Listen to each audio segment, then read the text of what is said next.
साथियों नमस्कार। कृषि बाजार भरतपुर से मैं हरपाल सिंह। साथियों, जैसा कि अभी पंजाब से किसान और सरकार के सामने जो है टकराव की स्थितियां पैदा हो गई हैं समर्थन मूल्य को लेकर के, और भी कई प्रकार की किसानों की मांगे हैं जो कर्ज माफी से लेकर के बिजली वगैरह कई चीज़ों की स्थितियों को लेकर के आंदोलन शुरू हो चुका है। साथियों, ऐसा ही दौर पिछले विगत वर्षों में भी किसान और सरकार के लंबे टकराव के बाद में जो है 3 कानूनों को निरस्त किया गया था। वैसी स्थितियां फिलहाल के दौर में दोबारा से पैदा होने की संभावनाएं बनती चली जा रही हैं। साथियों, कई प्रकार के संघर्ष चल रहे हैं पूरे विश्व भर में, जैसे कि लाल सागर काला सागर के कॉम्प्लेक्स पहले ही आयात निर्यात में अपनी भूमिका निभा रहे हैं, उधर अनिलों के फैक्टर भी चल रहे हैं, इधर फसल आने पर किसान समर्थन मूल्य पर पूर्ण खरीद की गारंटी की मांग कर रहे हैं। साथियों, सरकार 23 जिंसों को समर्थन मूल्य पर खरीद करती है, जिसके एवज में करीब वो 2.5 लाख करोड़ रुपए के भुगतान करती है, और जिसके चलते जो है जो सरकारी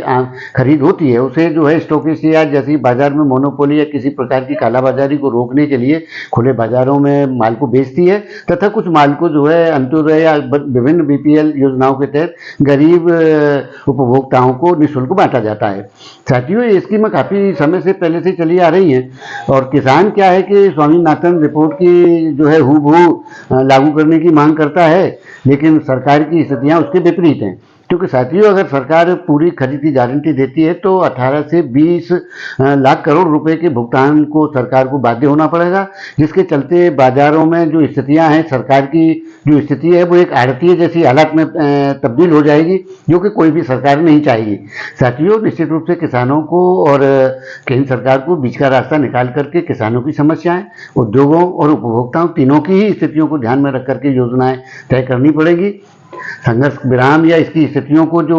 हालात हैं उसके लिए केंद्र सरकार को कोई ना कोई नई स्थिति या कोई नया रास्ता निकालना ही पड़ेगा, क्योंकि ये टकराव कोई आज का नहीं है, ये लगातार आए दिन होता रहेगा, जिसके चलते क्योंकि किसानों के लिए भी समर्थन मूल्य मिलना निश्चित आवश्यक है, नहीं तो किसान खेती से विमुख होता चला जाएगा। तो किसानों का आरोप है कि सरकार हमारी जमीनों को हड़पना चाहती है और हमें उचित मूल्य बाजारों से जिनसों का प्राप्त नहीं हो रहा है, जिसके चलते किसान आत्महत्या को मजबूर हो रहा है। साथियों, निश्चित रूप से कोई ना कोई बीच का रास्ता या कोई ना कोई इसकी हल जरूर निकालना पड़ेगा, जिससे किसान उपभोक्ता सभी की स्थितियां एक तरह से स्थिर हो और किसी को भी इस प्रकार की आशंकाएं नहीं रहे कि भविष्य में जाकर के किसान को आत्महत्या जैसी स्थितियों के लिए मजबूर होना पड़े। तो साथियों, आपको हमारी जानकारी कैसी लगती है हमें कमेंट करके जरूर बताएं। तब तक के लिए कृषि बाजार की ओर से आप सभी का बहुत बहुत आभार, धन्यवाद।